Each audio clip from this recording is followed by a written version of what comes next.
Hey guys, welcome back to Aussie and the Pro. Today we're going to be reviewing UFC 259 and the 3 title fights that go along with it. That would be Israel Adesanya versus Jan Blachowicz. We have Megan Anderson versus Amanda Nunez, and Peter Yan versus Aljamain Sterling. Getting started in the main event, we're going to go Adesanya versus Jan Blachowicz. We have two guys that are both very elite strikers in the UFC's light heavyweight division. Actually, Adesanya in the middleweight division, he's moving up for this fight. It's the first time in UFC history that we have a middleweight coming up for a title fight at light heavyweight. The closest thing in relativity to this would probably be back in the day when Anderson Silva moved up to fight Forrest Griffin, although it wasn't for a title. Yeah, man, it seems crazy that Israel's even up for this challenge. I mean, you're moving up and fighting a guy who's starched his last three guys. The last three guys he fought, he's knocked out Dominic, knocked out Corey Anderson, knocked out Luke Rockhold. He has wins over some other big names too. So it's crazy that, in my opinion, it's crazy that Israel even took this fight against Jan. But I mean, high risk, high reward, right? He'll be a double champ, only the 5th double champ in history if he wins tomorrow night. Yeah, not only the 5th double champ, but I believe only the second or third simultaneous champ. Double champ to hold both titles at the exact same time. And what's amazing about this is that that Adesanya's been playing this move up for a while. You know, a lot of people, there's a lot of drama circulating that he's, he only moved up because Jones was the champion, but he actually planned to move up before Jones planned to move to heavyweight. So that being said, this is kind of always in Adesanya's bigger picture, and it's interesting that, he's choosing to do so against such a dangerous opponent. Jan Blachowicz being 8-1 in his last 9 fights, that's a very great record for the UFC. His only loss coming to Thiago Santos, who we know took the champion John Jones, the former champion John Jones, to a split decision and possibly one of his closest fights into the UFC to date. He's got power in both hands. Yeah. He waits for a shot. He's a counter fighter. One of the things that I was wondering, and I wanted to ask you too, is if you think this fight is going to be somewhat similar to Yoel Romero versus Israel Adesanya, where Israel's really kind of, patient and kind of trying to feel Jan out, and probably vice versa. I'm guessing the first round is going to go somewhat like that, where they're just really kind of hesitant, feeling each other out, throwing a lot of feints. But do you think it's going to be a fight like Yoel Romero versus Israel Adesanya, or like a slow-paced? Yeah, I'd really, honestly, for Adesanya's path to victory, I believe that's the best path, 100%. Mm-hmm. Knowing that Blachowicz is a more of a counter striker to throw that out there, that's really how he gets his knockouts, is off a break or off a combination in between. I believe that's Adesanya's path to victory, would be to stay on the outside, kind of pick him apart, you know what I mean, not engage too much, kind of pick his single shots, get out. As far as a grappling advantage, I don't really see either fighter having much of one. You can't really see too much grappling in either of their fights.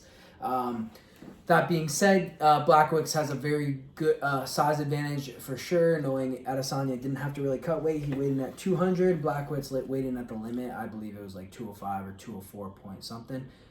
So obviously he had to cut weight to make the weight limit. That being said, you could see Blachowicz try to wear out Adesanya on the cage, or something along those lines. Yeah, I think, similar to kind of, and we said in our last prediction, like, what if Dustin took down Conor and kind of just took that power off the first round of Conor, right? So similar to that, I think if Jan pushes him, maybe gets him more into the clinches and just kind of wears him out, even a takedown, just to kind of wear Izzy out. I think the small cage is going to be, and we talked, we talked about this offline, but I think the small cage is also going to benefit Jan. And, so I think they're gonna feel each other out, but I also think Jan really does have to kind of get in close, put the pressure on him, and kind of maybe wrestle him up against the cage and kind of take some of his power away. If he just sits there and lets Izzy do his thing, like just kind of pick and choose his shots, then I think Izzy might utilize the calf kicks. Yeah. We've been seeing that more and more. We had Nunez versus Jimmy Rivera last fight, and we saw that that he that the calf kicks are playing a big role in UFC today. So that's another thing that Jan has to be careful about. Yeah, for sure. I definitely feel like, obviously, Adesanya being the more elite striker, especially when it comes to IQ, he's gonna, like I said, if he's gonna be using anything to his advantage, it's gonna be those single shots, something that's gonna be very effective in and out. that being said, the calf kick's something that could very well be utilized, especially in a 5-round fight. We have seen those do damage right away, let alone over 5 rounds, and Jan being a guy who kind of likes to plod forward and sit down on his punches to get those counter shots, it wouldn't be a bad idea for Adesanya to go to that game plan. Yeah, and Adesanya too, like, in his fight against Kevin Gastelum, he almost got rocked. Like, he got rocked in that fight, yeah, he did get dropped. And so, like, if he gets touched by Jan, I mean, we also thought the same thing about Paulo Costa, but Jan's considerably bigger than all these guys, right? So if he gets touched, I don't think he's going to be able to, withstand Jan's power, in my opinion. And Jan has power in both hands. Like the last knockout was with his weaker hand, his left hand, and the other 2 knockouts were with his power hand. Most of his knockouts were with his power hand. So I don't know. I think Israel, like, and even, like, I watched a press conference and I just felt like Jan is a lot more confident. It doesn't feel like Izzy has the same confidence and swagger that that he usually does. Yeah, I definitely feel like one thing you see with Adesanya that he uses so well is his size advantage, right? Which he obviously gives up in this fight. He still has a little bit of a height and reach advantage. But overall, when you compare size compared to his last opponents, where you have like a Calvin Gastelum who's only like 5'10", maybe 5'11", or you have like a Costa who's like 5'11", 6 foot, something like that, or Yoel Romero who's very similar to that. Blachowicz is like 6'1", 6'2", 6'3", something along those lines, where he's very similar in height to Adesanya. And it's just like a John Jones, they use their height very well, but as soon as you take that away, they have problems, right? Because they can no longer rely on that reach, they can no longer rely on that distance, especially like you were saying in the smaller cage. Yeah. You're gonna see Jan Blachowicz obviously walk him down. It's a 5-round fight, so it takes time. You know what I mean? Blachowicz usually starts considerably slow and picks it up as he finds his range and walks his opponents down. So that being said, my prediction for the fight personally is I'm going to have Israel by decision, just because I feel like his fight IQ is just a little bit higher than Jan's. And I believe that he's fought opponents kind of similar to the style of striking as Jan. And I think he'll be able to get it done in 5 rounds. Yeah, and I have no, I usually have emotional attachment to fights, Yeah. I'm such a big fan. But no real emotional attachment here, but I just think because of Jan's power and size advantage, I think he knocks him out in the 2nd or 3rd round. Okay. So I think if he can, as long as he doesn't get his calves, wrecked, I think I'm calling for a 2nd or 3rd round knockout, Blachowicz. But I mean, I could totally see Izzy picking him apart. Oh, you know 100%. what I mean? Like I said, I could see the that's what makes it such a good fight, right? Like, Yeah. that's what makes this a good fight, is that it's not like, with all due respect, it's not like, Conor fighting Donald Cerrone where you're like, yeah, Cerrone's getting knocked out. Yeah. It's like, these are the fights that are exciting. So. Yeah, I feel like this is kind of like, I think personally this is a pick-em fight more than what people are saying. Like, obviously Jan is the underdog, but I seen a stat line that said he was the underdog in his last 11 fights, and he's won 8 of his last 11 or something close to that, where it's like, obviously he plays well into being the underdog. He wins majority of his underdog fights, and you know what I mean? So it's going to be an amazing matchup. But onto the women's title fight, we have Megan Anderson versus Amanda Nunez. Obviously, Amanda Nunez is probably at this point, she's simultaneously the 145 and the 135 women's champion, and probably the GOAT of MMA, women's MMA, that is. And honestly, probably one of the GOATs in MMA in general. Yeah, and with Amanda Nunez, and, this happens with Khabib too, is like, you look for times where they were in a little bit of trouble. It's not like they were in like all this trouble, but when she was fighting Jermaine Durandamy, I got that name right. Yeah. When she was fighting her, I felt like she had a little bit of trouble with the distance, and then like also the takedown. So Yeah. I don't know. To be honest, I don't really remember Megan. It's Megan Anderson. Yeah. Megan Anderson's fights too much, but. If she can utilize that reach, I think she could potentially cause problems. It could be an upset, and I think we're probably on the same page. Yeah, like, I don't know what it is, man. I don't know what it is, but something inside my guts tell me this is going to be the upset. If there's an upset of the night, this is going to be it. And I truly feel that Megan Anderson just has, like, I don't think that I honestly don't know as much about them as I probably should to be making a prediction about this. Obviously, I've watched Amanda Nunez fight enough times to know that she's an amazing fighter, right? But I haven't watched too much of Megan Anderson. The only fight I've even watched of Megan Anderson is when she lost to Holly Holm. That's literally the only time I watched her. But I don't know why. I'm getting this feeling that there's going to be an upset in this fight, and I think Megan Anderson's going to pull it off by some sort of knockout. I just think the length, she's super tall, man. I think that presents a little bit of a problem for Amanda Nunez. Like, I truly feel like this is the only girl she's fought at 145 that belongs at 145 as well as Amanda Nunez does, you know? No, I agree, and that's, again, when you're like talking about someone that goated, you know, like someone that good. I mean, you know, you look for, okay, like, what are the little things that we've seen, and the only time I kind of, you know, saw that was against GDR.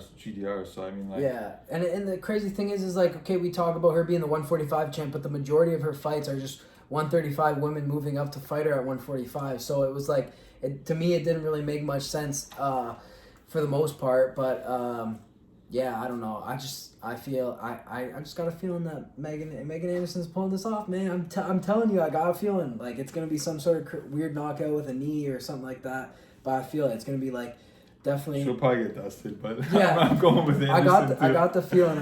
I'll go with Anderson too, and it's not a very logical decision. It's really just the length, you know, like the reach advantage. So. Yeah, but anyways, that's our quick pick for the women's title fight. Moving on to the men's 135-pound division, this is my personal favorite fight of the night. I think this is going to be an amazing matchup. It's a classic striker versus grappler. More obviously in modern MMA, everybody knows how to do everything. But you have Aljamain Sterling, who's significantly better at grappling than he is at striking. Then you have Jan, who's significantly better with his hands and his boxing than he is at grappling. You don't see much grappling out of him, but.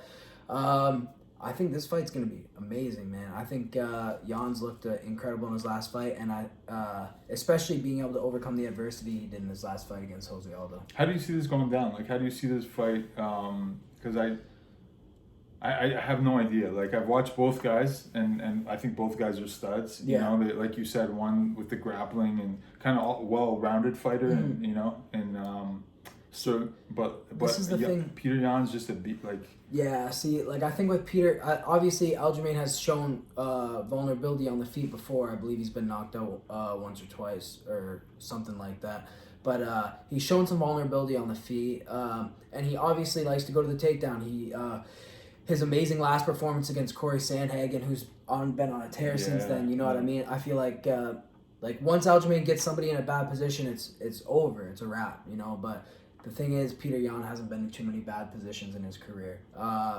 Jose Aldo arguably put him in the worst spots in his career so far, where he obviously hurt his leg. But, man, it was amazing to see how Peter Yan's will to win in that fight. First 2 rounds for sure went to Jose Aldo, probably close to finishing Peter Yan. You know, he was on one leg at one point, and Peter Yan came back and finished Jose Aldo in the 5th round. You know, man, when these fighters show this mental toughness and they just show that warrior spirit, like, you can't bet against them. You know, you can't. And so, like, you know, I don't know. I kind of see Jan for that reason too. Like, I really respect mental tough. Obviously, he has a skill too. He's not just just. That's not his only attribute. I think he gets it done with his striking and his mental toughness. Honestly, like the pace that Jan pushes. Plus, on top of the boxing with the distance and the range, I really feel that that makes Jan hard to take down. Like, I've never really seen Jan in too much grappling trouble in his fights among the other people he's fought. He's fought some amazing wrestlers, amazing grapplers. He's really fought the who's who in the 135 division, in my opinion. So has Aljamain, though. But Aljamain hasn't proven to be victorious in all his wins. I just feel like this is going to be a Peter Yan knockout. I think it's going to happen quick, too. I think it's going to be first or second round. First 3 rounds, for sure. Yeah. You know, I'm going to have to go, like I said, Yan, too. Yeah. I think Yan by knockout. I think he gets it done in the first round. I'm calling. I'm calling first round knockout. I don't, I feel like once Aljamain can't. I like Aljamain Sterling too. No, I think he's an amazing fighter. But I just feel like as soon as Aljamain can't secure a takedown or can't close the distance, it's just going to be. What's his takedown defense? You know? Do we know? Peter Yan, honestly, I don't know. Yeah. Honestly, I don't know. I just know. I just feel he's the Russian. He just probably, has takedown. Oh, yeah. I can't recall a fight where he's been in grappling trouble or any trouble at all other than the Aldo fight, where Aldo, that was leg kicks that really damaged him. That was calf kicks again. Yeah, I got Jan by knockout within the first 2 rounds. So I mean, like, we went over our picks for these for all 3 fights, but I think, like, from a legacy perspective, if Israel Adesanya beats Jan Blachowicz tomorrow, that's like, that's top crazy. 3 go. Top 3 go. He'll be 21-0. I believe he's the 3rd simultaneous. He'd be the 3rd simultaneous champ, double champ. You had McGregor, and then you had Cejudo, I believe, is the other 2. Oh, wait, no, I made Nunez.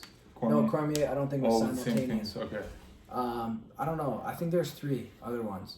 But anyways, he'll be one of the best of all time. One of the only people to do what he's about to do. And what does it set up next?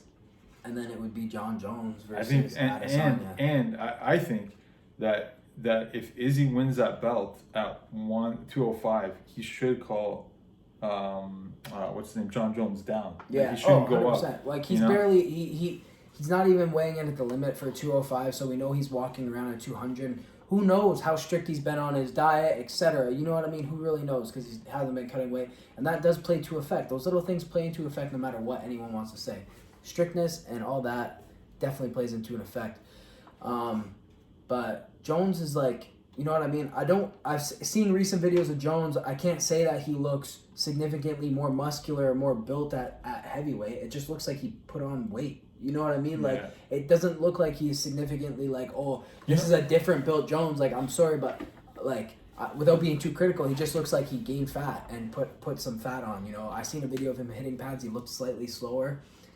Like, you know what I mean? He's always had the frame and the size to possibly move to heavyweight, but can you do it in such a short amount of time? It's impossible. I don't find, like, so let's compare, like, other people who've gone up and down from, like, heavyweight, like Cormier. Cormier is always thick. He's a thick boy. He's a thick guy. Everybody knows that he cuts.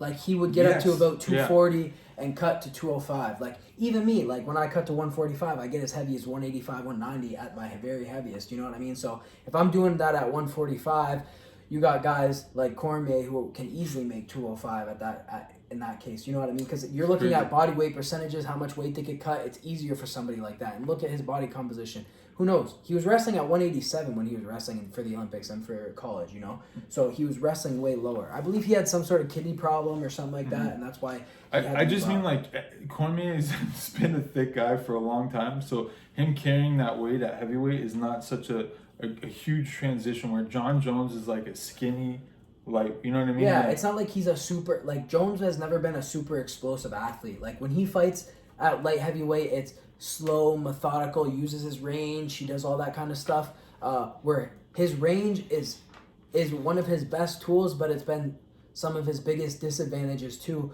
when you look at fights like his fight with Reyes, his fight with Gustafsson, fights like that, his fight with OSP, man. Like, that's a guy who's not even close to being a legitimate contender at 205, and he gave Jones some problems strictly based on the reach and the size, you know what I mean? And that's something that I really feel people neglect to look at when they look at John Jones. Not to say he's not an amazing martial artist, an amazing athlete, because he absolutely is. He's one of the best, if not one of the best ever.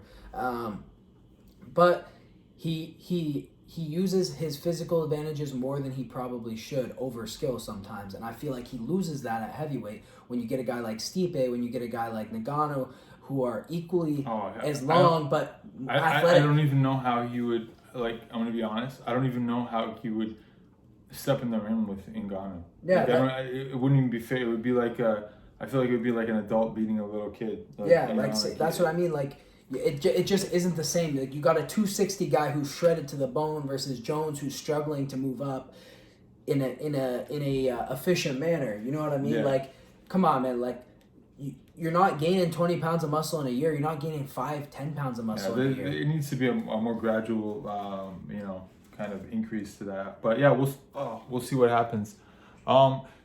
Just wanted to ask you too. There's a couple other there's some other really good fights on that card. We won't get into a breakdown, but We can do some quick picks on Islam those. Islam Makhachev versus Drew Dober. I think that's a kind of low key amazing fight. Yeah, honestly, I'm gonna have to say I think Drew Dober takes that. I think Islam's a little bit overrated right now. I think Islam's a little bit overrated right now, and his inactivity kind of hurts him with fights. You know, I think Drew Dober is extremely underrated. I think he's fought some amazing fighters, and he's done really great against those guys too. I honestly thought Islam's fight against RDA would have been easier than Dober. Yeah, Dober's huge lightweight, one of the biggest lightweights. But I think Islam Makhachev, I don't know, I just feel like he's so well rounded, man. And his grappling is nuts. Like he beat that Brazilian guy who's a super good grappler. He beat the Armenian what's his name, Arman Sukarian or whatever his name is. Okay. That kid's really he's up and coming too, you know. So I got Islam for sure. Obviously I'm biased, but I think he gets it done in decision. Yeah. By decision. Okay. Yeah. And then, so I got Drew Dober probably by decision, and then we'll go down to we have. Dominic Cruz versus Casey Kenny. I got. Did you see the Twitter beef with him and Keith? Was that Keith Peterson? Oh yeah, Keith Peterson's talking mad shit, and because Dominic Cruz absolutely doesn't want Keith Peterson to ref his match, and then just Keith Peterson's literally just memeing on him, just straight quoting his shit. He's like, don't worry, I don't ref the undercard. Yeah, I don't ref prelims. And then we have, so for that fight, I'm going to have to go with Dominic Cruz. I feel like this is a massive step up in competition for Casey Kenny, and I don't really feel like he can hang. And it kind of seems like he's almost getting a little bit lost into the, I'm fighting Dominic Cruz. It seems like that a little bit from the vibe I get in interviews. Yeah, man, Cruz is really good, man. Yeah. Like who'd he lose to? He lost to Triple C. And Garbrandt, who's who's amazing. Who was at the peak, and it was just in my opinion, just a bad style matchup. Like Dominic Cruz came off a 2-3 year layoff and beat TJ Dillashaw in Dillashaw's prime. So I mean, like. Yeah, no, I got Cruz in that fight. Yeah, and then we got the other former champion Joseph I keep thinking Joseph Benavidez is a champion, but former title challenger, 2 or 3 time title challenger Joseph Benavidez. He's coming off unfortunate 2 losses against Figueiredo, but. He's fighting Askarev, and he's amazing. I just don't feel like he's fought anyone even close to Joe B's level. I think Joe B gets this done. He's undefeated too. Askarev is undefeated. He had one.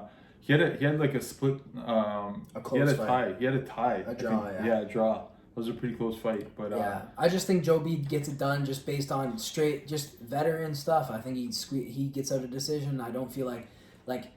See, when you talk about Askarev, you know, I can't think of a notable name that he's beaten or fought, you know what I mean, when I think of the elite of the 125.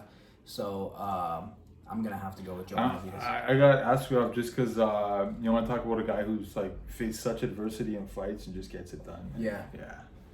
All right, and that's our overall 259 breakdown of Adesanya versus Blachowicz. Thank you guys for tuning in, and don't forget to like and subscribe. This is Ozzy and the Pro. We'll get back to you with all your big UFC card predictions and hopefully more content in the future. Thank you.